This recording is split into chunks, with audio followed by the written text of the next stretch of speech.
Okay,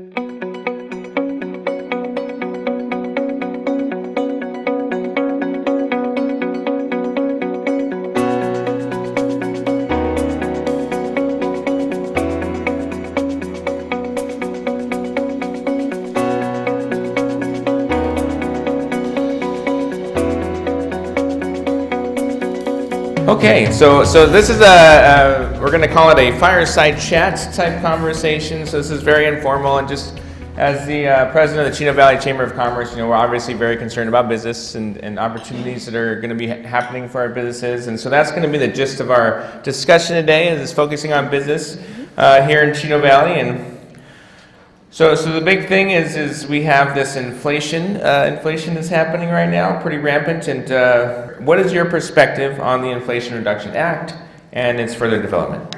It will do nothing to reduce inflation, but it's going to add 750,000 billions more added to the national debt.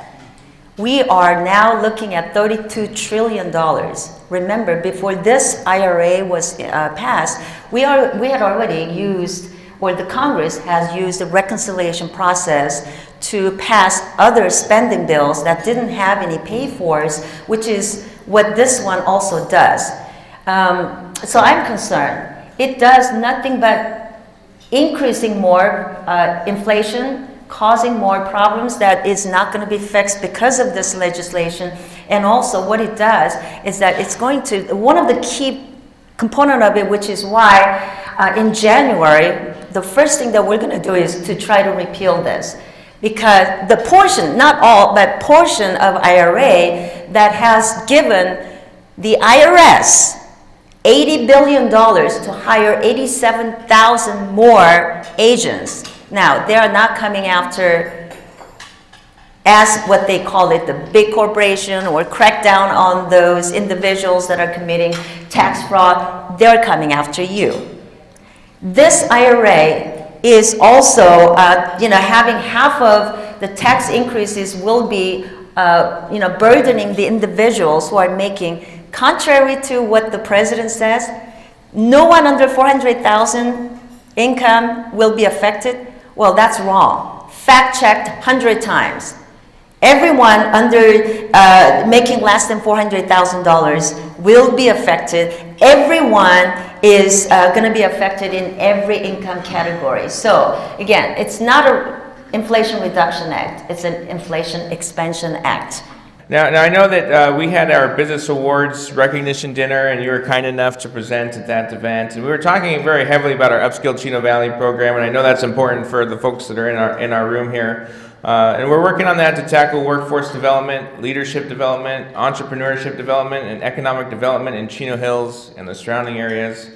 How big of a priority are those initiatives for the federal government? And what are some opportunities or challenges that our business owners should be aware of in regards to those efforts?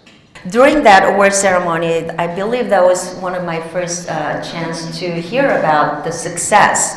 And I give kudos to the former chairwoman, and because you are, I know you, and you all worked on this together. But under your leadership, this really became and took off really well. For someone who's serving as a ranking member on the Small Business Committee's Innovation, Entrepreneurship, and Workforce Development, it really goes hand in hand with my priorities. So I am definitely supportive of that, and as a ranking member on that committee, as I continue to serve in that, I will be very supportive, and I'll be happy to talk to my colleagues. I would perhaps offer, if your chamber, you or anyone from the chamber can come and be a witness to one of our committee hearings when we talk about workforce development and entrepreneurship, I think this is the type of program that we want to promote. So I'm all for it, and I would love to work with you to get one of you to testify, whether we can do it virtually or in person. This is chips, right? Chips? Yes, CHIPS Act. So the next question is, what is your perspective on the CHIPS and Science Act? Okay. All right, if Zav is asking what CHIPS Act is, I wonder how many of you know what CHIPS Act is. I'm just kidding. CHIPS Act is really critical important. This was part of the U.S.-China Competitiveness Conference Committee, of which I am a conferee. I'm not sure if I shared that with you. I'm a freshman, but I was named to be one of the conferees to work on a mega legislation that was passed out of the House. It's called the Competes Act. And then in the Senate, they passed USICA. The intent of both bills was to come up with ways that we can compete with China in terms of semiconductor or in the national security areas, even bringing the businesses back or reshoring the businesses that are now in China or overseas back to the United States so the United States can stay competitive. That was the gist of it. We had differences, so we had to go to conference committee. As we were working on it, the Senate decided that they were going to just take that CHIPS component out of the entire package so that we can pass it immediately. That's because companies like Intel, Micron, or other companies that are involved in the semiconductors or chip manufacturing, they were begging the United States Congress to act before we lose our ability to compete with China. So this was critically important to bring back the companies from abroad and make sure that we have the ability to manufacture semiconductor items, because chips is in everything that we do every single day, from your phone, your computer, to microphone, or even the refrigerator, everything. That's what chips is. It's not just in the electric vehicles or the big things that you think about. So it is critically important, and our economic and national security and the ability to compete relies on this. And so what we're doing is we're trying to right the wrong of the bad policies that the United States got into 20 plus years ago when we agreed to change the rules within the World Trade Organization that allowed companies to be able to manufacture overseas, and when we bring those goods back, there is no tariff. So there was no incentive for companies to stay here, but they went ashore. And thus, in 1979 is when this all happened, and TSMC in Taiwan was established. Now they are the largest chips manufacturing company. They dominate about 90% of semiconductor industry. Now, as China eyes Taiwan, and if they take over, you know what will happen?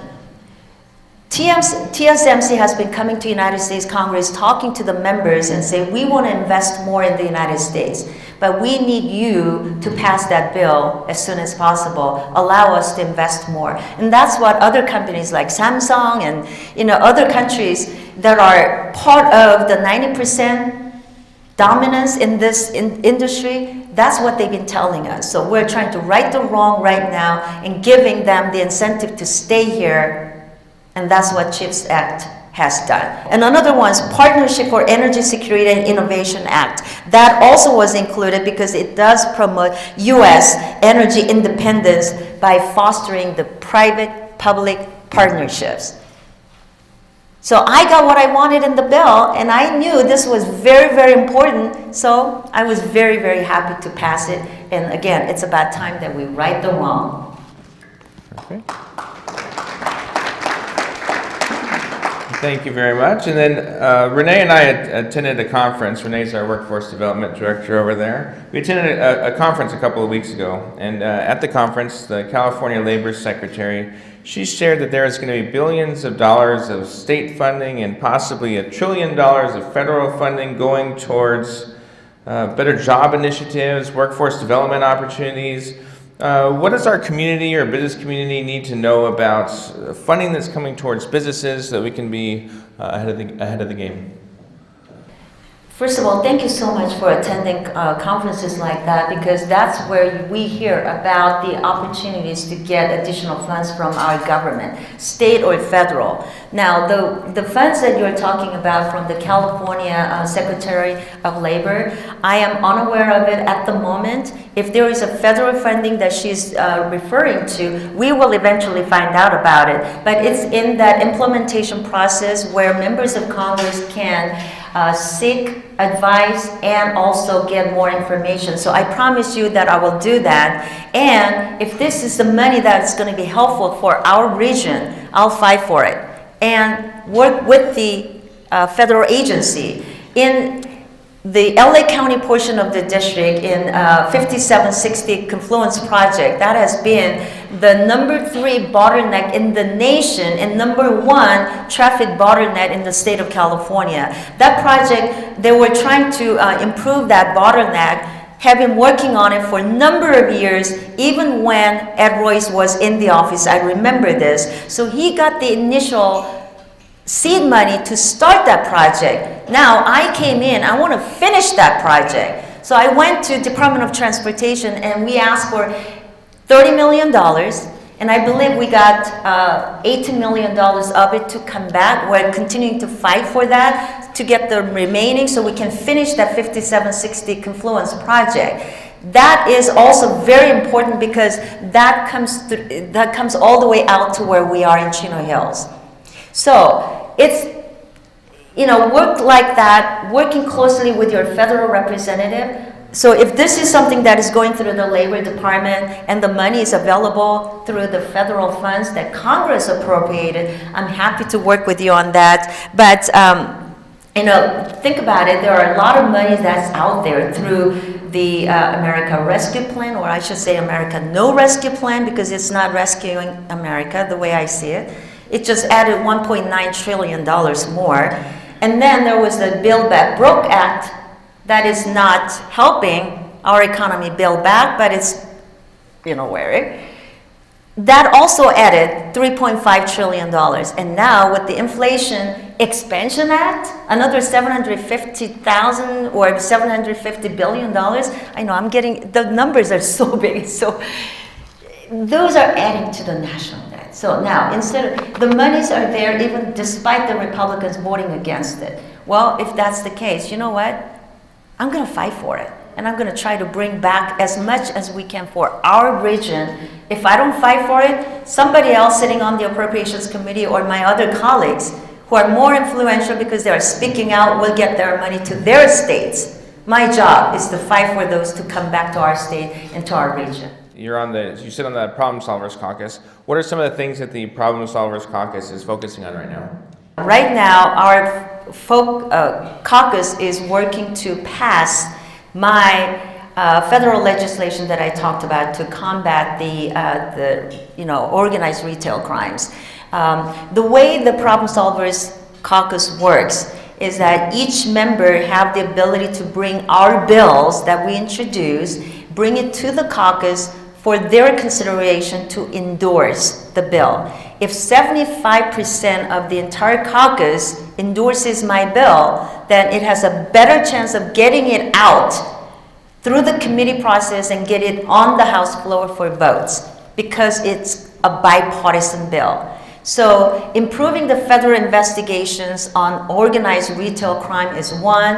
I already presented it, they liked it, but we're in recess right now until election day. Therefore, we couldn't vote on it. But that is something that we're getting a lot of attraction because, again, we see more and more every single day. It seems like another store and another business is being broken into and being victim of the retail theft and smash and grab. So that's one bill that we're working on through the Problem Solvers Caucus. The other one is before we adjourned for the recess, our caucus endorsed Porch Pirates Act of 2022. And I think this is something that you're going to really appreciate, because this is a bipartisan bill to protect the American consumers by closing that loophole we had.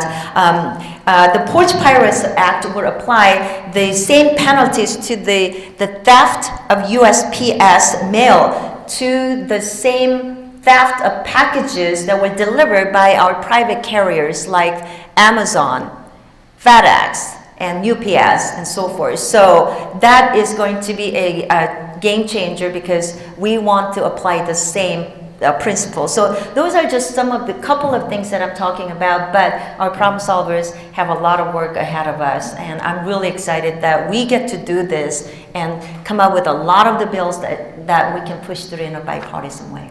And then I know, so one of the things that we do is we will sit down and have roundtable discussions. So we had one recently where we had a lot of chamber executives locally that came and sat with you, and you shared some of the things that you were working on. And one of the things that I know that you were passionate about was helping our senior population in our communities explore entrepreneurship.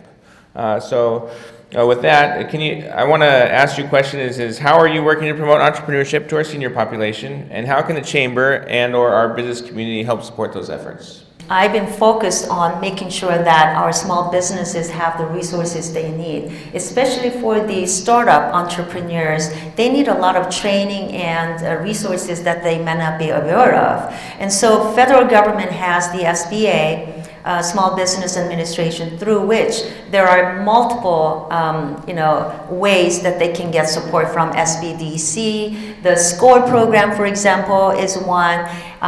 So I have introduced a legislation that's already passed, by the way, the reauthorizing SCORE program for 2 more years. In addition to that, when I found out that the individuals between the ages of 55 and 64 are the fastest startup entrepreneurs, yet they don't have the same type of resources, I introduced Goldenpreneurship. This is to help the senior population to also have the same type of resources, but focus specifically on senior citizens. And so we will help you for the first 6 months as you try to do the startup business. And then once you're doing that, there is that 2-year check-in. That's different than just providing you with the training and the resources, information, and counseling that is done through SCORE. So Goldenpreneurship will allow you to have somebody like a SCORE advisors to be able to work with you and check in on you for the first 2 years to see how you're doing, if there is anything else that you need help with, and so on and so forth. So I'm really excited about that. And that bill number is HR 7552. We are working to get it done, hopefully, before the end of the year. But if not, you know me, I'm going to reintroduce it until it gets done. And then what are some of the key issues and legislative priorities that Congress is focusing on for the rest of 2022? Right now, before we came back home, we passed a temporary continuing resolution to fund the federal government running until December 16 or 18. And so when we go back after election, we'll be working on the massive, comprehensive, so-called the omnibus bill. So we'll look into that, and we want to get it done because we don't want to shut down our government.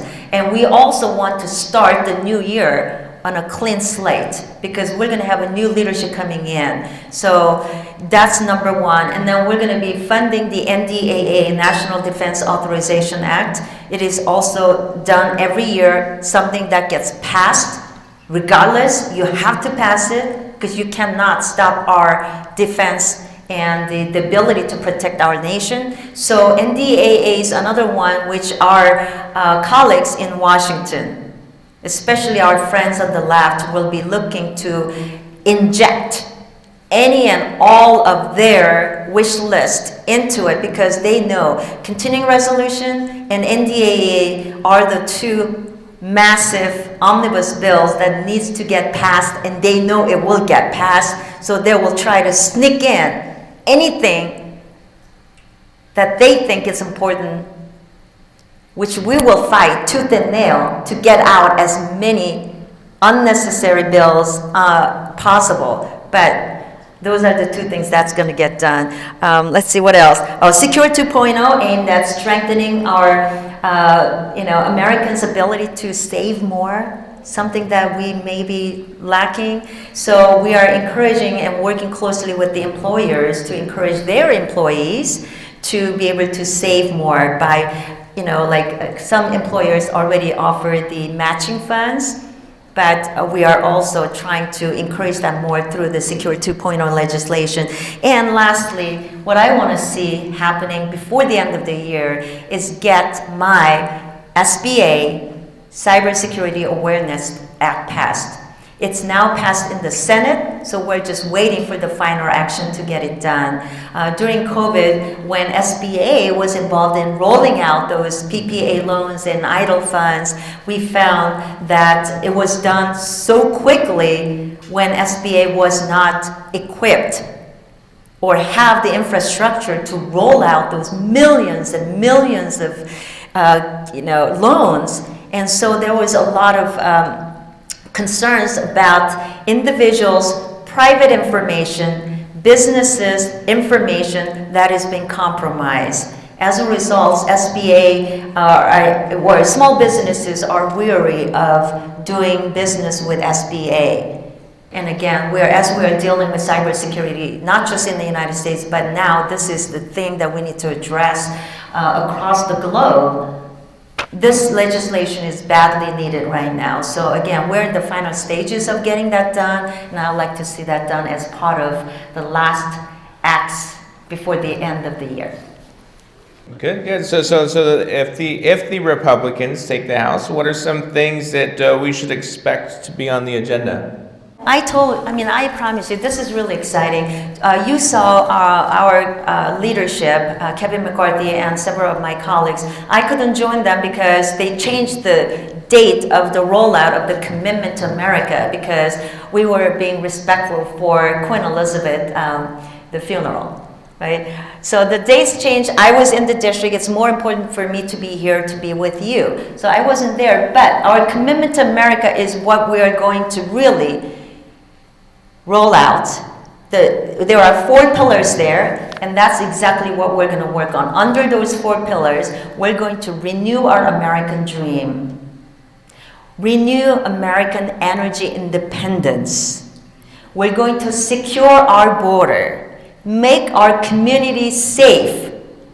These are just some of the things that we will be working under larger umbrella, and trust me, we have ideas, we have bills we'll be introducing. The leadership will be giving individual members a lot of flexibility to work with them, so it's not a hand-me-down from top down and say these are the things that we're going to do in the first 100 days. We've already done so many policy retreats to come up with the Commitment to America. We have a plan to commit to America and to the Americans that we're going to do differently. We're going to run businesses differently. We're going to be listening more and incorporate your ideas into the legislation that makes sense. That's how we're going to govern from the position of strength. We're going to make sure that our adversaries will fear us because we're going to be so strong and lead once again from the position of strength. We're going to make sure that our allies can trust us. Because of the botched withdrawal we saw in August of last year, now this is what's happening when Putin decides to invade Ukraine. And as we respond to that crisis, and it's continuing, Xi Jinping is watching and eyeing Taiwan. That's not all. North Korea's dictator, Kim Jong-un, is also trying to do something bad. We need to project strength abroad. So this is what I mean when we need to bring our strength back so that our allies can trust us and our adversaries can fear us. That's what we're going to do starting January when the Republicans take over. Thank you for having me.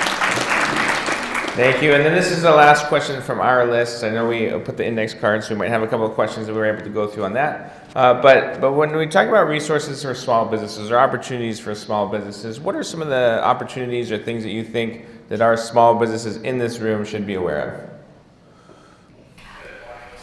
So first of all, if you're members of this chamber, join the regional chambers and the U.S. Chamber of Commerce as they do multiple type of seminars, webinars. They have tremendous resources that are available. So team up with them. Meet with not just me, I'm always here for you. But come to Washington, D.C., or go to Sacramento on those advocacy trips, meet with the legislators, tell them about your concerns that affect your business and your business community. We need to hear from you. Now, take advantage of all the resources at the federal government, not just from the Small Business Administration, but there are resources available at all different levels of different departments. They have grants program, because each department comes to Washington, before Congress, and we pass the appropriations bill that appropriate every government agency to fund. And now that's the example I gave you, Department of Transportation, they have the money. Their job is to take care of our infrastructure, transportation needs across the country. Now it's up to individuals here in the region. What are those priorities? So on that note, what can you do? Work with your local government, local chambers, and come up with the regional projects that would be helpful for all of you. And then come and talk to me in my office. The nice thing about this Congress is the ability for them to, they brought back the community project funding request. Used to be called the earmarks. When it was brought back, it gave me, as your representative, to work with you, sit down and have a roundtable discussion and identify the key projects that's important for us, through which we are submitting grant requests on your behalf. And we got those funds. Last year alone, I was able to submit 10 community project funding requests, and I got 9 of them funded. That includes key projects like funding the Orange County, Riverside, and all of the Sheriff Department to house all the law enforcement together to do it's called the OCAIC, Orange County Central Intelligence Assessment Center, and it brings back all the crime victims unit, crime assessment unit, all of this. In the law enforcement, I was able to get $5 million for the North Orange County Public Safety Task Force. I was able to get $500,000 for the Chino Valley, Chino Hills, when the City Council brought it to my attention about the open space and the dangers it will bring because of the wildfire, the dangers that it brings. So these are the things that I can do, but this is what you can do at the chamber and with the community leaders. Just identifying the projects and bringing it to my attention, and we will work with you. My team is really, really committed to doing this. Does that help? Yeah. All right, so I apologize, we are running a little short on time, so we're going to ask one question that came from our audience, and then we're going to do a special presentation shortly after that. So this question comes from one of our business owners. The COVID shutdown really impacted this business. They had just started their business. They have past due rents over $100,000 because they weren't allowed to operate or run their business for more than a year. And so her question was anybody helping out renters in the commercial rent space? We'll put you in contact with the person. My office was able to help not only the rentals individuals, but this is an organization that will help you we were able to forgive the loans. So we will definitely work with you, okay? Thank you. We all know how divided and partisan things are in Washington, D.C., and that's going to continue to be the case. And so with that being the case, it's those folks that are willing to reach across the aisle, and there's only a handful of them, quite frankly, in Washington, D.C. That's going to be the center of gravity in the House. The Problem Solvers Caucus, that's the center of gravity. Those are the folks that make things happen. And Congresswoman Young Kim, that was one of the first things she did when she went to Washington, D.C., is she joined that group. So you're all very fortunate to have a hardworking Congresswoman that fights on behalf of business and is going to be, quite frankly, one of the most influential members, we think, in the House. So all that being said, I'm honored to be here on behalf of the U.S. Chamber to present you with our Advocate for American Business Award.